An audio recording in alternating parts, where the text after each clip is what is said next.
नमस्कार दोस्तों, मेरा नाम है अंशुमन नायक और आप सभी का बहुत बहुत स्वागत है इंडियन डिफेंस न्यूज के डिफेंस टॉक सीरीज में, जहां पर हम रोज नए नए डिफेंस अपडेट्स के बारे में बात करते हैं। तो चलिए देर न करते हुए आज की वीडियो शुरू करते हैं।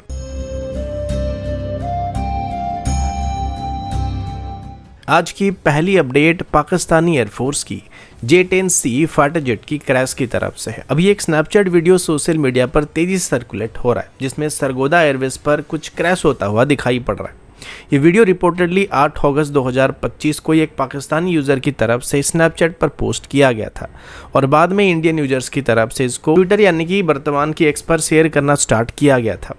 इस वीडियो में दो पाकिस्तानी एयरफोर्स के J-10C फाइटर जेट को लैंडिंग करते हुए दिखाया जा रहा था। पहला जेट सेफली लैंड हो जाता है, लेकिन दूसरे जेट के लैंड होते एक बड़ा सा एक्सप्लोजन वहां पे नजर आता है और इसके साथ उर्दू में भी कुछ टेक्स्ट वहां पे लिखा हुआ है, जिसका मतलब अल्लाह रहम करे, सरगोदा पहला धमाका। इसका मतलब वहां पे कुछ तो गड़बड़ जरूर हुआ है। ये डेवलपमेंट एक इंटरेस्टिंग टाइमिंग पर भी आ रही है, जहां पर रिसेंटली इंडियन एयरफोर्स के चीफ यानी कि air chief marshal A.K. Singh की तरफ से ऑपरेशन सिंदूर पर अपने कमेंट देते हुए उन्होंने बात कहा था कि सरगोदा एयरवेज पर स्ट्राइक करना उनका कैरियर लॉन्ग एम्बिशन था और वो मिशन अभी कंप्लीट हो चुका है। Air chief marshal A.P. Singh की तरफ से स्पेशली मेंशन किया गया था कि भोलारी एयरवेज पर किए गए अटैक में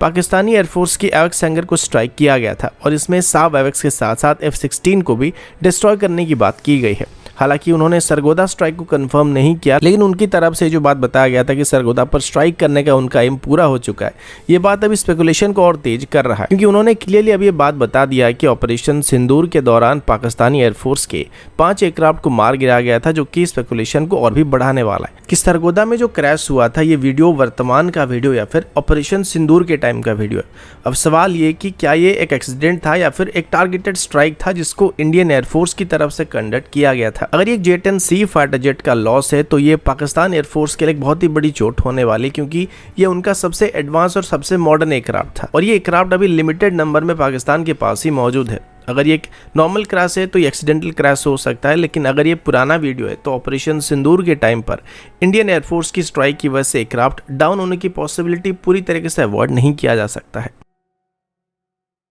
अगला अपडेट इंडियन एयरफोर्स की एयर लॉन्च वेपन की तरफ से है। रिसेंट रिपोर्ट के मुताबिक DRDO की तरफ से भी एक lighter air launch subsonic cruise missile को डेवलप करने की बात सामने है, जो हमारे indigenous technology cruise missile programme का एक स्पिन ऑफ वेरिएंट होने वाला है। इस बार मिसाइल का डिजाइन पूरा एरियल डिप्लॉयमेंट के लिए ऑप्टिमाइज किया जा रहा है, मतलब ना सॉलिड बूस्टर ना बल्कि स्ट्रक्चर, बस एक कॉम्पैक्ट टर्बोफैन पावर्ड मिसाइल को भी डेवलप करने की बात किया जा रहा है, जो इजीली इंडियन एयरफोर्स के किसी भी फाइटर जेट में फिट होने वाला है। ये मिसाइल DRDO और GTRE की तरफ से बनाए गए स्मॉल टर्बोफैन इंजन से पावर किया जाने वाला है, जो पहले इंडिजिनस टेक्नोलॉजी क्रूज मिसाइल में टेस्ट किया जा चुका है। 4.5 किलोटन की थ्रस्ट को जनरेट करने वाला इंजन मिसाइल को लगभग 600 किलोमीटर तक की डिस्टेंस को कवर करने में मदद करने वाला है, जो कि दुश्मन की डीप टारगेट को हिट करने के लिए सफिशिएंट होने वाला है। रिपोर्ट्स के मुताबिक इस मिसाइल के डिजाइन में कुछ खास चेंजेस भी किए जा रहे हैं, जिसको लाइटवेट और स्मॉल साइज को माइंड में रखकर डिजाइन किया जा रहा है। ये मिसाइल फ्रंटलाइन फाइटर जेट जैसे कि Su-30 MKI मिराज 2000 और फ्यूचर में तेजस मार्क 1 और तेजस मार्क 2 जैसे एयरक्राफ्ट में भी इंटीग्रेट किया जाने वाला है। सोर्सेस के मुताबिक रीडिजाइन मिसाइल के कई एयरफ्रेम अभी बन चुके हैं और अभी इनका ग्राउंड ट्रायल वगैरह चल रहा है, जिसमें engine integration, air intake validation और एवियोनिक्स ट्रायल किया जाने वाला है। अगर सब कुछ शेड्यूल पर चलता है तो अगले साल तक डमी कैरेज ट्रायल को स्टार्ट किया जाने वाला है और सबसे पहले मॉडिफाइड Su-30 MKI एयरक्राफ्ट पर कैप्टिव ट्रायल को स्टार्ट किया जाने वाला है और उसके बाद release of power flight trial को करने का प्लान किया जा रहा है। अगला अपडेट इंडियन एयरफोर्स और इंडियन नेवी की तरफ से है। रिपोर्ट्स के मुताबिक अभी Su-30 MKI, रफाल, LCA तेजस मार्क 2 और नेवी के twin engine deck based fighter जैसे एयरक्राफ्ट को हमारे फ्रंटलाइन वॉरशिप्स जैसे कि INS विशाखापट्टनम या फ्यूचर में आने वाले नेक्स्ट जनरेशन डिस्ट्रॉयर और फ्रिगेट्स के साथ सेंसर शूटर ग्रिड में लिंक करने का प्लान किया जा रहा है। ये इंटीग्रेशन एयरक्राफ्ट और शिप को एक दूसरे के साथ टारगेटिंग डाटा को एक्सचेंज करने में मदद करने वाले हैं, जिससे फाइटर जेट दुश्मन की वेसल को अपने AESA radar, electro optical sensor और डाटा लिंक से डिटेक्ट करके रियल टाइम टारगेटिंग डाटा को शिप के साथ शेयर कर पाएंगे और सेम डाटा शिप की तरफ से भी फाइटर जेट के साथ शेयर किया जा सकता है। इस वजह से नेवी और एयरफोर्स या नेवल फाइटर जेट की स्टैंड अप स्ट्राइक कैपेबिलिटी में कई गुना तक इंप्रूवमेंट आने की उम्मीद किया जा रहा है। इंडियन नेवी और इंडियन एयरफोर्स की कुछ स्पेसिफिक एसेट इस कॉन्सेप्ट को और भी लीथल बनाने वाले हैं, जैसे कि Su-30 T-30 MKI के साथ ब्रह्मोस और रफाल के साथ spectra electronic warfare system, scalp missile और मिटियोर जैसे मिसाइल का रेंज, LCA Mark II का मल्टी रोल फ्लेक्सिबिलिटी और ट्विन इंजन डेगवेज फाइटर का कैरियर एंडोरेंस जब एक साथ मिलकर ऑपरेट करेंगे तो ये कॉम्बिनेशन काफी खतरनाक होने की उम्मीद किया जा रहा है, जो कि इंडियन एयरफोर्स और इंडियन नेवी दोनों के लिए फोर्स मल्टीप्लायर बनने वाला है। और इस तरीके से इंडियन एयरफोर्स और इंडियन नेवी एक दूसरे के एसेट का भी इस्तेमाल कर पाएंगे। अगला अपडेट इंडियन आर्मी की तरफ से है। रिपोर्ट्स के मुताबिक इंडियन आर्मी की क्लोज क्वार्टर बैटल कार्बाइन का मेगा प्रोक्योरमेंट प्लान के अंदर एक बहुत ही बड़ी प्रोग्रेस देखने को मिल रहा है, जिसमें 4,25,213 कार्बाइन को खरीदने का प्लान किया गया है। इस टेंडर में कल्याणी स्ट्रेटेजिक सिस्टम लिमिटेड को अभी L1 बिडर घोषित किया गया, जो कि इस डील में 60% कार्बाइन को इंडियन आर्मी को सप्लाई करने वाली, जिसका वैल्यू लगभग 1700 करोड़ के आसपास होने वाला है। और इसके तहत अभी 2,55,128 कार्बाइन को कल्याणी स्ट्रेटेजिक सिस्टम लिमिटेड की तरफ से इंडियन आर्मी को सप्लाई किया जाएगा।